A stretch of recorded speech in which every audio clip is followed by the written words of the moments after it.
कुत्ते उठाने वाला। अमरपुर गांव में बहुत से कुत्ते हो गए थे। रास्ते में आने जाने वाले बाइक, स्कूटर और साइकिल वालों पर वो भौंकते भौंकते पीछा किया करते थे। गली में अगर बच्चे गेंद से खेलते तो कुत्ते बच्चों पर भौंकते, फिर बच्चे भागते तो कुत्ते उनके पीछे भागते, जिससे बच्चे गिर जाते थे। गांव के लोग गांव में ज्यादा कुत्ते होने से बड़े परेशान हो गए थे। रात में सारे कुत्ते एक साथ चिल्लाते और भौंकते तो लोगों की नींद खुल जाती थी और वो रात भर परेशान रहते थे। उस गांव में कुत्ते पकड़ने वाला आदमी टिंकू था। गांव के पंचायत अधिकारी ने उसे बुलाया और बोला, टिंकू, गांव में बहुत सारे कुत्ते हो गए हैं। गांव वालों को बड़ी परेशानी होती है। कुत्ते उठाना शुरू कर दो और गांव में कुत्तों की संख्या कम कर दो। टिंकू बोला, हाँ साहब, अपना तो काम ही यही है, कुत्ते उठाना। जब भी किसी का कोई भी जानवर उठाना हो, कुत्ते उठाना हो, बिल्ली उठाना हो, तो टिंकू को बोले, टिंकू को। लेकिन साहब उसके बदले पैसा लगेगा, पैसा। गांव के कुत्ते बड़े खतरनाक हैं। मुझे एक कुत्ता उठाने के पूरे 100 रुपए चाहिए। पंचायत अधिकारी बोला, हाँ ठीक है, 100 रुपए ले लेना, पर काम सही से कर देना। अगले दिन टिंकू जब कुत्ता उठाने गया तो उसे गांव में एक भी कुत्ता नहीं दिखाई दिया। कुत्तों को वो ढूंढने लगा। आओ आओ आओ, टॉमी, जूली, आओ आओ आओ। पर उसे कोई कुत्ता नहीं दिखा। तभी वहाँ से कुछ बच्चों की टोली जा रही थी। बच्चों को टिंकू बोला, अरे अरे बच्चों, रुको रुको, चलो मैं तुम्हारी रेस लगवाता हूँ। देखते हैं कौन जीतेगा। जो जीतेगा मैं उसे एक चॉकलेट दूंगा। बच्चे टिंकू की बातों में आ जाते हैं और रेस लगाने के लिए तैयार हो जाते हैं। बच्चों का शोर सुन कुत्ते भी वहाँ आ जाते हैं और बच्चे जैसे ही भागते हैं, कुत्ते भी उनके पीछे दौड़ने लगते हैं। बच्चे भागते भागते गिरते पड़ते वहाँ से चले जाते हैं। फिर टिंकू कुत्तों को ब्रेड बिस्कुट देता हुआ अपनी वैन के पास ले जाता है। आओ आओ आओ आओ, ये लो ये लो ये लो। फिर टिंकू उनको अपनी वैन के अंदर पहुंचा देता है और वैन का दरवाजा बंद कर देता है और पंचायत अधिकारी के पास पहुंच जाता है और कहता है, साहब पैसे दे दो, मैं ये कुत्ते पकड़ कर लेकर आ गया हूँ। पूरे 10 कुत्ते पकड़े हैं, 1000 रुपए बनते हैं। पंचायत अधिकारी बोला, ठीक है, गोदाम में बंद कर दो इन्हें। और पंचायत अधिकारी फिर टिंकू को गोदाम की चाबी देता है और टिंकू गोदाम में उन्हें बंद करने के लिए चले जाता है। पंचायत अधिकारी टिंकू को कहता है, अरे सुनो, गांव में अगर और कुत्ते हों और आसपास हों तो उनको भी पकड़ लाना। मैं तुम्हें पैसे दे दूंगा, ठीक है ना? और उन्हें भी लाकर गोदाम में ही रखना होगा।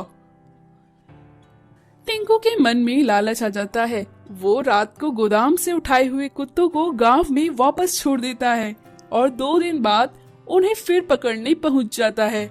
आओ आओ आओ आओ। बिस्कुट और ब्रेड खिलाते हुए वो कुत्तों को फिर से वैन में डाल देता है और पंचायत अधिकारी के पास पहुंच जाता है और पंचायत अधिकारी से बोलता है, ये लो साहब, आज मैंने 15 कुत्ते पकड़े हैं, पैसे दे दो और इनको मैं गोदाम में रख कर आ जाता हूँ। अधिकारी फिर से गोदाम में कुत्ते बंद करने के लिए उसे चाबी देता है और पैसे देकर वहाँ से चला जाता है। अब टिंकू रोज ही ऐसे करता है। वो कुत्तों को गोदाम में डालता है और रात को गोदाम खोल के कुत्तों को वापस वैन में डालकर गांव में छोड़ आता है। इस तरह कुत्तों को भी वैन में आने जाने की आदत सी लग गई होती है। टिंकू की वैन को देखते ही वो वैन में चढ़ जाते हैं और अब उन्हें बिस्किट और ब्रेड देने की भी जरूरत नहीं होती। और रात में टिंकू वापस उन्हें गांव में वैन में बिठाकर ले आता है। एक दिन पंचायत अधिकारी ने गोदाम में चेकिंग करी तो वहाँ एक भी कुत्ता ना देखकर वो सारी बात समझ गया। जब टिंकू वैन लेकर गांव में पहुंचा तो उन्होंने देखा सारे कुत्ते वैन में किस तरह खुद ब खुद चढ़ जाते हैं। फिर टिंकू अधिकारी के पास पहुंचा और बोला, अरे साहब, मैं आज भी कुत्तों को ले आया हूँ, चलो गोदाम की चाबी दे दो। इस पर अधिकारी बोला, आज मैं भी तुम्हारे साथ गोदाम में चलता हूँ। पहले कुत्ते तो गिन लूं कितने हैं, पूरे के पूरे कितने हो गए अब। और इन्हें भी वहां तक छोड़ आऊंगा। टिंकू डर जाता है और बोलता है, अरे साहब आप मत जाओ, कुत्ते बड़े खूंखार हैं, वो आपको काट खाएंगे। मैं ही डाल आता हूँ, आप क्यों कष्ट करते हैं। अधिकारी बोला, हाँ मैं जानता हूँ कुत्ते बहुत खूंखार है, तभी वो तुम्हारी वैन में खुद ब खुद चल जाते हैं, मैंने कई बार देखा है। टिंकू समझ गया कि उसकी चोरी पकड़ी गई है। साहब ने कुत्तों को उसे ले जाते हुए देख लिया है। वो जैसे ही वहाँ से भागने लगा, पुलिस ने उसे पकड़ लिया और सरकारी धोखाधड़ी के केस में जेल में डाल दिया। जादुई गोल्डन बस। होशियारपुर नाम के गांव में माखनलाल नाम का एक आदमी रहता था। उसकी कबाड़ी की दुकान थी। माखनलाल का बेटा शिवांश अपने पिता की सहायता नहीं करता था, जिससे माखनलाल शिवांश पर हमेशा गुस्सा करता था। शिवांश का पढ़ाई में बिल्कुल मन नहीं लगता था। वो हमेशा इधर उधर अपने दोस्तों के साथ घूमता फिरता रहता था। एक बार शिवांश अपने पिता की डांट से गुस्सा होकर कहीं चला गया और 4 दिन बाद घर वापस लौटा। उसे देखकर माखनलाल बोला, क्यों रे निकम्मे, इतने दिन कहाँ था? तुझे तो कोई काम धंधा ही नहीं है और ना तुझे पढ़ाई लिखाई करनी है, बस गांव के आवारा लड़कों के साथ घूमना है। कम से कम दुकान के काम में हाथ ही बटा दिया कर। शिवांश बोला, अरे पिताजी आप चिंता मत करो, मेरे हाथ एक खजाना लगा है। माखनलाल बोला, कैसा खजाना शिवांश? शिवांश बोला, वो तो मैं आपको कल ही बताऊंगा। अगली सुबह शिवांश अपने पिता की दुकान के सामने एक पुरानी सी बस लेकर आया और माखनलाल बोला, ये क्या है? शिवांश बोला, पिताजी यही तो खजाना है, मैंने इस बस को 2 लाख रुपए में खरीदा है।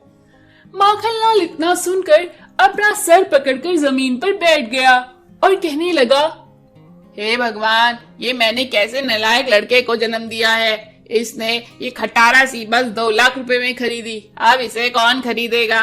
मैं तो बर्बाद हो गया। शिवांश बोला, पिताजी इसे बेचना नहीं है, आप थोड़ी देर के लिए बस इसका ध्यान रखिए, मैं अभी घर से खाना खाकर आता हूँ। शिवांश वहाँ से चला गया। तभी वहाँ पास के गांव से जमींदार हटीराम आया और माखनलाल से बोला, क्या हाल है माखनलाल? माखनलाल बोला, क्या मालिक, कुछ ठीक नहीं है। हटीराम बोला, क्यों, क्या हुआ माखनलाल?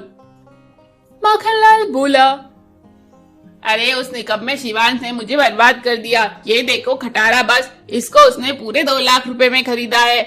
इस बस की ऐसी हालत है कि इसे कोई नहीं खरीदेगा। हटीराम उस बस के पास गया और उस बस पर एक नाखून मारकर देखा तो वह समझ गया कि ये बस सोने की है। हटीराम माखनलाल से बोला, मैं खरीदूंगा इस बस को, बताओ कितने कीमत लगाओगे?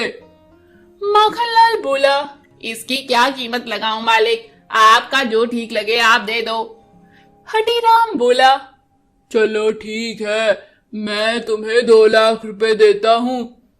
माखनलाल बहुत खुश हुआ। तभी वहाँ शिवांश आ गया तो माखनलाल बोला, शिवांश मैंने ये बस हटीराम को बेच दी पूरे 2 लाख रुपए में। शिवांश बोला, क्या पापा, आप इस बस को नहीं बेच सकते, इनके पूरे पैसे लौटा दीजिए। हटीराम बोला, अब ये बस मेरा है, मैंने इसको खरीद लिया है।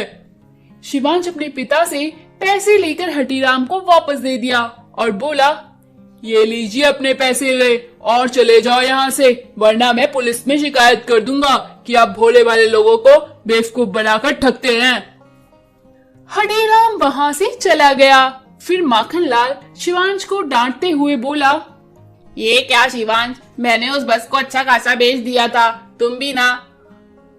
तब शिवांश अपने पिता को उस बस के पास लेकर गया और अपने नाखून से खरोच कर दिखाया और बोला, पिताजी ये बस सोने की है, ये पुराने जमाने की है, राष्ट्रीय विभाग वाले लोग इसे कबाड़े में फेंक रहे थे, मैंने इसको पहचान लिया और ये सोने की बस को मैं 2 लाख रुपए में खरीद के ले आया हूँ।